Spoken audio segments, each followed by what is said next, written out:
तुमच्या आमच्या शरीरात हाडं नसती तर काय झालं असतं? सरपटणारी गोगलगाय किंवा गांडूळ झालं असतं.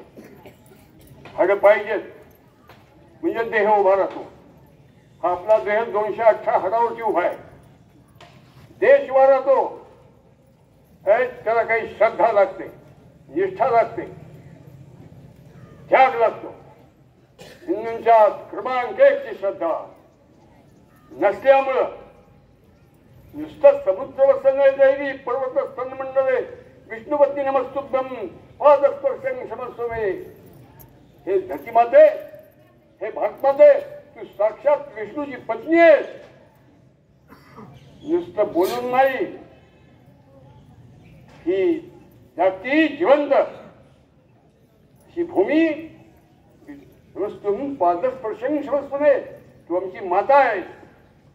ही श्रद्धा हिंदूंच्या अंतःकरणात कमी असल्यामुळेच आपल्यावरती जगातल्या 187 राष्ट्रांपैकी हरामखोर 76 राष्ट्रांनी त्यांना काय हरामखोर म्हणावे? आणि ना का आक्रमण केलीच आपल्यावरती आणि करताय. आजही चालू आहे, अक्षराल चालू आहे. पहिल्यांदा गंगा माता, गीता माता, गो माता, वेद माता, भारत माता, तुळजा माता आणि जन्मदाती माता यांच्या रक्षणासाठीच आपलं आयुष्य आहे. ही श्रद्धा हिंदूंच्या रक्तात, चित्तात, बुद्धीत, मनात, अंतःकरणात सदैव जागी असली पाहिजे, भिनलेली असली पाहिजे, रक्ताच्या रंगाशी एकरूप असली पाहिजे. आणि ती श्रद्धा उत्पन्न होण्यासाठी दुर्गामातेच्या पायाशी हे राष्ट्राचं ह्या गावातलं नवरात्र बसले ते मागणं मागायला आपण येतोय. ती श्रद्धा असेल तर काय होतं बरं?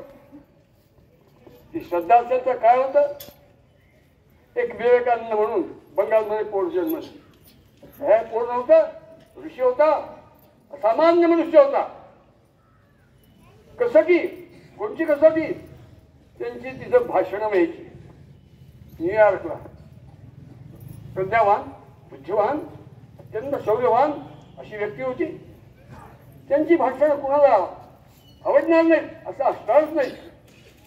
आणि मग झालं काय? ते एकाच्या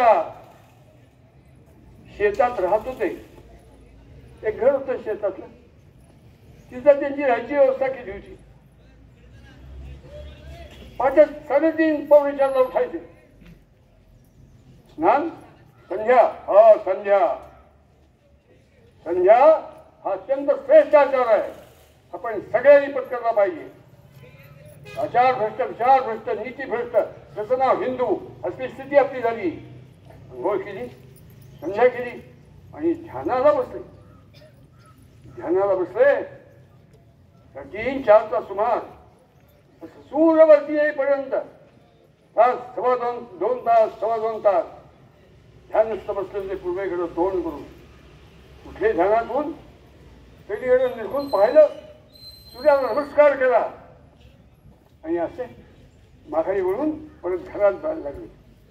तशी एक 19-18 वर्षाची पोरगी ती जी रोज त्यांच्या भाषणाला येत होती, ती अतिशय प्रभावित झाली होती.